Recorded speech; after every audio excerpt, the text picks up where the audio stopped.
भगवान यहां कह रहे अज्ञ अश्रद्धाधान संशयात्मा, ये तीन बातें कही। जो आज्ञा का पालन नहीं करते वो विवेकहीन होते हैं। जो विवेकहीन है और श्रद्धा रहित है, इसे श्रद्धा रहित कहा जाता है कि ऐसे चलिए आप, तो उसके विपरीत भी उपदेश देने वाले हैं। हमें तो बड़ा आश्चर्य होता है कि विपरीत उपदेश देने वालों में श्रद्धा से चलने वालों से कई गुना बढ़कर अनुयायी है, क्योंकि श्रद्धा का मार्ग ऐसे है और विपरीत का मार्ग ऐसे है। तो उनको लगता है कि जब इसमें आनंद है और इसी के लिए हमारा मन लालयित है तो इधर चलें। ऐसे चलने में बड़ी कठिनता है, चढ़ाई का मार्ग है। ये भजन नशेनी प्रेम की, भजन के द्वारा इस ऊंचाई पर चढ़ा जाता है। श्रद्धा सत मार्ग में, सत शास्त्रों में बहुत कठिनता से होती है, और हो जाए तो इसे बहुत संभाल के रखना है। कपूर की तरह उड़ भी जाती है। अगर इसे संभाल के नहीं रखा, गुप्त नहीं रखा और इसके अनुसार नहीं चले तो उड़ने में देर नहीं लगेगी, फिर संशय हो जाएगा और भगवान उसका कहते विनश्यति, उसका नाश हो जाता है। जो अज्ञा है, अश्रद्धान है, संशयात्मा है, तो भगवान कहते उसका नाश हो जाता है, विनश्यति, उसका नाश होता है। और ऐसी दुर्गति होती, नायम लोकोस्तु न परो सुखम संशयात्मना, उसको न यहां सुख कभी मिलेगा न वहां सुख मिलेगा। पर ये अहंकार देवता ऐसे हैं कि देख लेंगे सब, अरे इतना सुंदर अवसर मिला है, इस अमृत समय को मृत भोगों की तरफ मत नष्ट करो। पर समझ में नहीं आता। एक बार शास्त्र में पढ़ रहे थे कि बड़े बड़े जो अव्यक्त सिद्ध महापुरुष हैं उनको भी दुख होता है। तो उनको किस बात का दुख होता है? बोले जब मनुष्य शरीर प्राप्त करके जीव भोगों में समय व्यतीत करता है, ये देख करके वो दुखी होते कि इतना सुंदर अवसर है, ये भजन करके भगवान को प्राप्त हो सकता है, लेकिन ये जीव भोगों में रत होकर के देखो अपना समय नष्ट कर रहा है। जैसे सामने भगवान नृसिंहदेव विराजमान है, प्रहलाद जी दुखी हो रहे हैं। प्रभु पूछ रहे क्या कारण है? बोले प्रभु इस संसार चक्र में पिसते हुए इन जीवों को देखकर मुझे एक क्षण के लिए भी सुख नहीं मिल रहा। मुझे आपकी माया से उद्धार होने के लिए आपसे प्रार्थना करने की जरूरत नहीं है, क्योंकि आपके चरणामृत और आपके नाम कीर्तन और गुण कीर्तन के बल पर हम इस माया पर विजय प्राप्त कर लेंगे। हम दुखी इन अज्ञानी जीवों को देखकर जो आपसे विमुख होकर के भोगों में समय नष्ट करें, नाथ इन पर कृपा कर दी। ये देखो भक्त हृदय होता है। ये जो भक्तों को दुख होता है, संतों को दुख होता है, वो सुख वांछा से नहीं होता। वो ऐसे कितना बढ़िया अवसर मिला, देखो देखो ये चूक रहा है, जा रहा, उसको लग रहा है हम फूलों के मार्ग में जा रहे हैं, सुख के मार्ग में जा रहे हैं। सावधान। जिस पुरुष का विवेक जागृत नहीं हुआ है उसके उद्धार का मार्ग है क्या? संतों का संग करेगा तो सत्संग से विवेक जागृत हो जाएगा, उसका काम बन जाएगा। लेकिन जैसे कोई सोया हुआ है तो जगाने के चांस हैं, लेकिन जगा हुआ सोने का नाटक कर रहा हो, अब उसको जगाने में बहुत श्रम पड़ेगा। अब जगाओगे तो नाटक कर रहा, कैसे जगेगा?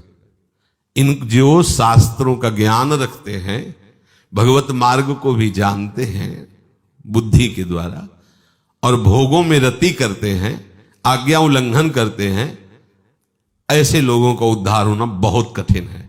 लेकिन जो अज्ञानी है उसके उद्धार होने का चांस है। अगर उसको कहीं सत्संग मिल गया, बात समझ में आ गई, तो भगवत प्राप्ति के मार्ग में चल देगा। लेकिन जो जानता है, उपदेश करता है, शास्त्रों को पढ़े है, फिर भी वो जान करके नहीं जानता है, नहीं मानता है, अब उसके उद्धार में बड़ी समस्या है, क्योंकि वो जानकर के भी उसका पालन नहीं कर रहा है। एकदम अज्ञानी है, पाप कर्म करता रहा, हिंसा करता रहा। लेकिन जहां सत्संग मिला, अब उसके कल्याण का मार्ग खुल जाएगा। लेकिन वो खूब सत्संग सुन रहा है, खूब बुद्धि में सत्संग की बातें याद करके दूसरों को सुना रहा है, लेकिन आचरण में कुछ नहीं। अब इसका उद्धार होना बड़ा कठिन है। जो सत्संग शास्त्रों का महत्व नहीं देता है और अश्रद्धा करता है, संशय करता है, ऐसे पुरुष का बहुत बुरी तरह नाश होता है, बहुत बुरी तरह। कई बार बताया है वो परमानंद जी महाराज की बात। परमानंद जी की स्थिति ऐसी, ब्रह्मानंद में छके हुए महापुरुष। अब प्रताप तो था ही, बहुत सब हजारों लोग दर्शन के लिए आते, भेंट पूजा फल फूल सब। महापुरुषों के समीप तो ये सब प्रताप, रिद्धियां सिद्धियां हाथ जोड़े खड़ी रहती हैं, और बातों की क्या। तो एक मास्टर थे और वो महाराज जी के शिष्य बने, जगदीश्वरानंद उनका नाम रखा गया। वो मास्टर थे तो मास्टर ही थे, संत सीधे सरल स्वभाव अपने भगवदान में। वो मास्टर थे, वो पूरा आश्रम वैभव सब चढ़ाना सब। महाराज परमानंद जी की ऐसी पूजा होती थी जैसे भगवान की। ओ थे, ऐसी स्थिति थी, ब्रह्मानंद में छके रहते थे। और भांग इतनी उनको, इस सन्यास मार्ग के संतों में देखा गया है कि इसे जो सिद्ध हो गए उनका कोई, भगवान शिव हलाल विष पी गए, गले में रोक लिया, एक बूंद चला जाए तो भस्म हो जाओगे। एक बूंद पानी आ नहीं रुक सकते गले में, अगर कहीं एक बूंद का कुछ भी हिस्सा जाएगा तो खांसने लगोगे, बुरी तरह खांसी आएगी। और महादेव जी ने समुद्र मंथन से निकला हुआ पूरा हलाहल विष गले में ही रोक लिया, आज भी रुका हुआ है, नीलकंठ नाम पड़ गया उनका। हम महापुरुषों का अनुकरण न करें, उनकी आज्ञा के अनुसार जो उनके आचरण मिलते हैं वो करें, वो भगवत स्वरूप है। वो खप्पर उसका नारियल का रहता था, शाम के 4 बजे बांट के शिष्य लोग रख देते थे। काफी समय तक वो वहां सेवा, पर वो मास्टर थे, सब अधिकार मेरे ही अंडर में। और तो उनके बड़े गुरु भाई थे भी, उनको लगा कि महाराज जी अगर स्वयं से अधिकार देंगे तो बड़े भाइयों को देंगे, बड़े जो गुरु जी से पहले जुड़े हैं, और अधिकार उनको प्राप्त करने की इच्छा हुई। तो विवेक ने काम नहीं किया, जहर मिलाकर के उन्होंने भांग बांटी, और जब वो भांग रख के गए तो असली भांग उसको हटा ली, जहर वाली रख दी। और अपने छके हुए मस्ती में आते थे, वैसे जल डाला, ऐसे खप्पर में घोरा, जय घोरा। ऐसे देखा तो ज्ञान दृष्टि संपन्न त्रिकालज्ञ महापुरुष बुलाया उसको, वो थोड़ा जगदीश्वरानंद को बुलाओ, तुम सब बाहर जाओ। कहो बच्चा क्या है, कांप गए। वो बोलने की हिम्मत, बोलने कोई फर्क, नारायण नारायण नारायण, पी गए उनके सामने। 7 दिन तक कुछ नहीं हुआ। फिर उनका बच्चा, अब हमारा जाने का समय आ रहा है, जहर से नहीं जा रहे हैं तुम्हारे, हम तुम्हें पीते समय भी दिखाया था कि जो तुमने रखा वही पिया है, जहर प्रभाव नहीं करता, पर अब हमारा जाने का समय आ रहा है। और जे ही उन्होंने, तो पूरा शरीर नीला पड़ गया। शोभन सरकार भी दर्शन करने गए थे, विरक्त भेष शोभन सरकार का उन्हीं से था, और मंत्र उपदेश स्वामी सत्संगानंद जी से था। उनकी दशा देखिए जगदीश्वरानंद जी की, ये आंखें ऐसे फट गई थी, मतलब ऐसे भयावह, पानी गिर रहा है पूरे शरीर में, ऐसे जैसे कहीं मिट्टी का जल सूख जाता है तो पपड़ी नहीं पड़ जाती, ऐसे मवाद निकल पूरे से। चीख चीख के चिल्ला चिल्ला कहते, गुरु अपराध से मेरी दुर्गति हो रही, कोई बचा ले। संशयात्मा विनश्यति, जो अज्ञ है, असत दधाना है, संशयात्मा है, नाश निश्चित है। विनश्यति नायम लोकोस्ति, इस लोक में भी नहीं, न परो न सुखम संशयात्मना। ये उनका दंड थोड़ी मिला है, ये तो ब्याज है, मूल तो अभी आगे जाके मिलेगा। पता नहीं कब करुणा होगी कि उस अपराध से वो मुक्त हो पाएंगे और उनको पुनः मनुष्य जन्म मिलकर भगवत आराधन, कहां ब्रह्मानंद की पदवी प्रदान करने वाले गुरुदेव, और कहां एक न लोक मिला न परलोक मिला। ये है अज्ञान, ये है श्रद्धा की हीनता। ऐसे संशयुक्त पुरुष का परमार्थिक मार्ग से पतन ही नहीं, पूर्ण नाश हो जाता है। संशयुक्त पुरुष को बहुत कष्ट भोगने होते हैं। किसी भी तरह उसकी उन्नति नहीं हो सकती। इसलिए संशय तो होना ही नहीं चाहिए। देखो, नाम में कोई संशय मत करो, मंत्र में कोई संशय मत करो, प्रिया प्रीतम में कोई संशय मत करो, उनकी लीला में कोई संशय मत करो। अगर चार में तुम संशय नहीं करोगे तो नामदाता, लीला सुनाने वाला, उपासना देने वाला, इसमें आपका अनुराग बढ़ता चला जाएगा। और अगर इसमें आप रति नहीं किए तो फिर वहां संशय हो जाएगा। बात पकड़ लेना। अगर आप उपदेश पर ध्यान दें तो नाम रूप लीला धाम चार का ही उपदेश होता है भगवत प्रेमी महात्माओं का। आप इस पे रति कर लें तो आप रो रो के बलिहार न जाए तो बताना कि गुरुदेव ने, रसिक महापुरुषों ने कृपा कर दी, कैसा महासुख दिया। अब वहां श्रद्धा चरम सीमा की बढ़ेगी। और यदि आपने प्रभु का भजन श्री जी से अनुराग नहीं तो आप वहां श्रद्धा नहीं कर पाएंगे, वहां संशय खड़ा हो जाएगा। ये पक्की बात समझ लेना। अगर उनकी पूर्ण श्रद्धा, पूर्ण आज्ञा का पालन करने के हृदय में उत्साह हो तो लाडली जी को अपना मानो, लाडली जी से प्यार करो, तो आप देखोगे कि आपको रोना आएगा कि अगर गुरुदेव कृपा न करते तो सुख कैसे मिलता। फिर आप गुरुदेव को भी जान जाएंगे, संशय का कोई प्रश्न ही नहीं रहेगा। जो अपने गुरुदेव से अलग अलग बातों को सुनता है वो संदेह युक्त हो जाता है। ये जो मना किया जाता है कि आप अपने इष्ट मिले और मन मिले, मिले भजन रस रीति, ताहा निशंक है मिलिए तासो कीजिए, तो उनको ये ज्ञान नहीं क्या सर्वम खलमिदम ब्रह्म? उनको ज्ञान नहीं खान पान तो कीजिए रसिक मंडली माए, जिनके और उपासना तहां उचित ध्रुनाए, सब एक ही परम तत्व। उनको ज्ञान नहीं है क्या? उनको ज्ञान है, पर जिस मार्ग में आप चलना चाहते हो उसमें संशय न खड़ा हो जाए, इसलिए आप सीमा के अंतर्गत जब आप उपासना करेंगे तो असीम का जब अनुभव होगा फिर कोई तुम्हें फांस नहीं पाएगा, फिर तुम कभी भ्रष्ट नहीं होगे। गुरुजनों की बात को, युक्ति को समझना चाहिए। जो अलग अलग बातें सुनता रहता है, अलग अलग लोगों से मिलता रहता है, वो परमार्थिक मार्ग पर चलने वाला भी साधक हो तो संशय पैदा हो जाएगा। क्योंकि वो पढ़ेगा कुछ और, सुनेगा कुछ और, समझेगा कुछ और, तो उसको जो गुरु प्रदत्त उपासना समझे में नहीं आएगी, उसके विषय में संशय पैदा हो जाएगा, पक्का हो जाएगा। और जब वहां संशय पैदा हो जाएगा तो जहां सुन रहा है वहां उसको ग्रहण करने की सामर्थ्य नहीं रहेगी, क्योंकि मूल तो कट गया, उपासक समझ ही नहीं पा रहा है। संशय सदा अधूरी ज्ञान में पैदा होता है, अधूरापन में होता है, समर्पित के हृदय में संशय नहीं होता। संशय का उत्पन्न होना बहुत बड़ी हानि की प्रथम सूचना है। संशय को बनाए रखना, हानि के गर्त में पहुंच चुके हो, और संशय फल फूल रहा है, तुम न इस लोक में सुख न परलोक में सुख, तुम्हारी दुर्गति निश्चित है। देखो, साधक का लक्षण है परमात्मा की खोज करना, उपासक का लक्षण है परमात्मा की खोज करना। वो मन और इंद्रियों से देखी हुई बात को सत्य न माने,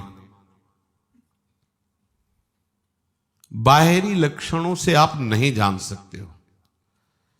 ये तो परमार्थ की बात है। एक बार बीरबल ने अकबर से कहा कि कानों से सुनी हुई और आंखों से देखी हुई बात पर भी कभी कभी विश्वास नहीं किया जाना चाहिए, ठीक से उसका मनन विचार करके ही निर्णय करना चाहिए महाराज। तो अकबर ने कहा, जब कानों से सुन रहे हो, आंखों से देख रहे हैं, तो फिर उसमें विचार की क्या आवश्यकता है? नहीं, बोले महाराज, बिना विचार के केवल आंखों से देखी हुई, कानों से सुनी हुई बात पर निर्णय नहीं कर देना चाहिए। यद्यपि हम तुम्हारा आदर करते हैं, पर इस बात पर हम तुम्हारी बात पर सपोर्ट नहीं करते, ये तुम्हारी बात ठीक नहीं। तो उनका, महाराज कभी अगर ऐसा अवसर हो तो हमें अवसर जरूर देना इस बात को प्रमाणित करने के लिए। तो अकबर की शैया जो लगाता था फूलों की, वो बादशाह था, फिर उसके ऊपर कोमल दुग्ध फेन जैसा चद्दर बिछाता।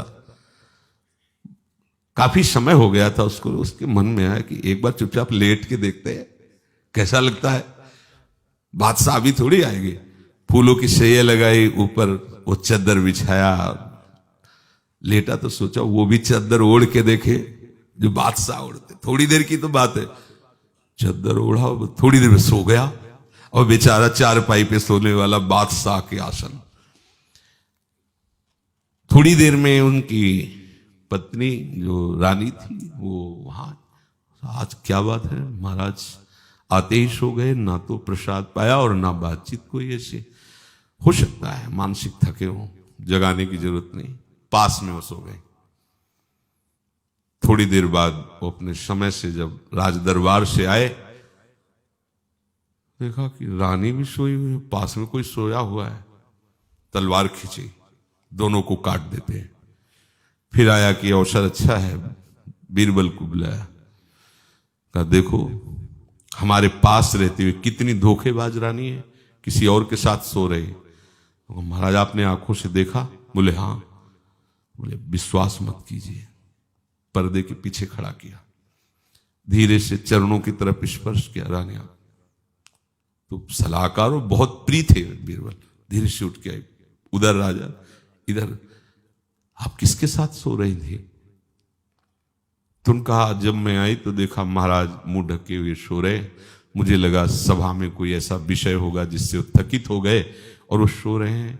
तो महाराज सो रहे थे तो फिर हमने जगाया नहीं कि जब ये जगेंगे तब हम प्रसाद की व्यवस्था कर देंगे। तो हम भी लेट गए साथ में। बोले कोई बात नहीं, महाराज को हम जगाएंगे और अभी भोजन पवाएंगे, फिर शयन कराएंगे, आप भोजन की व्यवस्था करो। अकबर से कहा समझे, अब कौन सोया अभी तो पता ही नहीं था ना, जो चादर हटाए सोए। एकदम घबरा के वो आंख खोला।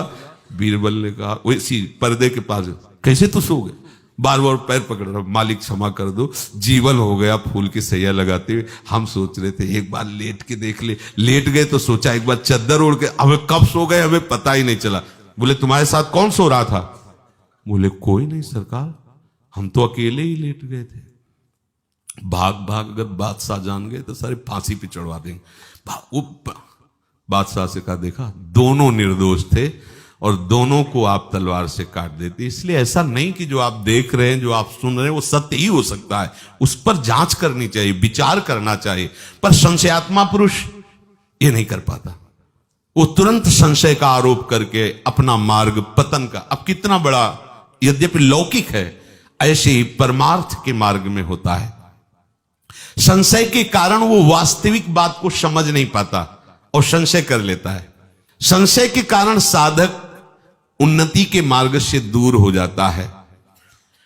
जो संशय हो गया, जो व्याकुलता हो गई संशय में, उसका उन्हीं से उपाय पूछो जिनके प्रति संशय हुआ है, किसी और से नहीं। तत्काल उनके ऐसा ऐसा ऐसा हो गया, अब वो डांट दें तो भी क्षमा हो जाएगा और वो संशय निवृत्त कर भी देंगे। कोई कोई बात ऐसी होती कि हम अपने हृदय के भाव से उसे कह रहे होते हैं और वो बाहर जाकर के शब्दों में अगर उसको आप देखो तो उल्टा भी हो सकता है सोचने में, और हमारा भाव उसका कुछ और हो सकता है। तो पूछना चाहिए कि आप जैसे किसी बात पे तो एकदम निर्भय होकर पूछना चाहिए कि इस बात पर ऐसा कुछ प्रश्न खड़ा हो गया, क्या इस पर भाव आपका था कहने का, वो समाधान चाहते हैं, अगर आप योग्य समझे तो समाधान कर दीजिए। ऐसा नायम लोकोस्ति न परो न सुखम संशयात्मना।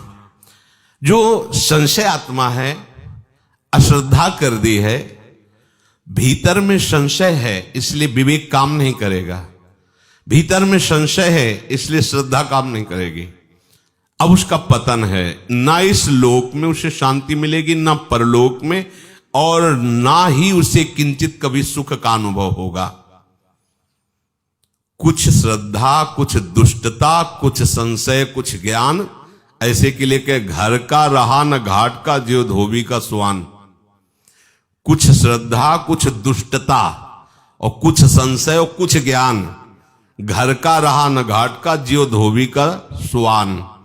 तो इसलिए कहते हैं ना इस लोक का न परलोक का, उसे कहीं भी सुख प्राप्त नहीं होता। संशयात्मा मनुष्य का इस लोक में व्यवहार बहुत बुरी तरह बिगड़ जाता है, कारण कि वो प्रत्येक विषय में संशय करता है। ये ठीक है कि नहीं ठीक है, इनको भगवान प्राप्त है कि नहीं प्राप्त है, इनकी बात में चलने पे हमारा कल्याण होगा कि नहीं होगा, ये क्या हमें पदवी, भगवत पदवी प्रदान कर सकते हैं, इतने बड़े महापुरुष हैं, नहीं ऐसे तो नहीं लग रहे हैं। ऐसा कई तरह का संशय।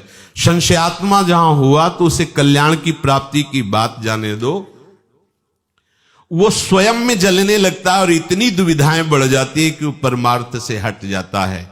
फिर उसके अंदर इस तरह जब करने से क्या होगा, देखो वो भी तो पूरा जीवन जब करते रहे, फिर भी वो हम देखते हैं कि वो कैसी कोई खास स्थिति। स्वाध्याय करने से क्या होगा, बहुत तो पढ़े हैं, क्या होता उससे, मतलब वो इतने संशय करने लगता, कहीं विश्वास नहीं रह जाता, न जप में, न स्वाध्याय में, न सत्संग में, न धाम में। क्या है, देखते हैं ना धाम में कैसे कैसे लोग क्या क्या क्या होता है धाम रहने से, कुछ नहीं। वो मतलब सब चीज काटना शुरू कर देगा, तभी उसको ना इस लोक में सुख न परलोक में सुख। संशय रहने के कारण उसके मन में कभी शांति नहीं मिलती। इसलिए श्री भगवान कह रहे हैं कि जिन महापुरुष के आश्रित हो उनकी ही बताई उपासना पद्धति से चलो। अलग अलग बातों के पढ़ने से, सुनने से संशय निश्चित पैदा हो जाएगा। संशय होने से विवेक विचार के द्वारा वो दूर किया जा सकता है, पर बड़ा मुश्किल होता है। संत महापुरुषों के प्रति जहां भी संशय होता है तो अश्रद्धा प्रकट होती है। अश्रद्धा होने के कारण आप खूब विचार करो तो भी निर्णय नहीं कर पाओगे। इसलिए भगवान कहते हैं संशय आत्मा का न इस लोक में सुख है न परलोक में सुख है।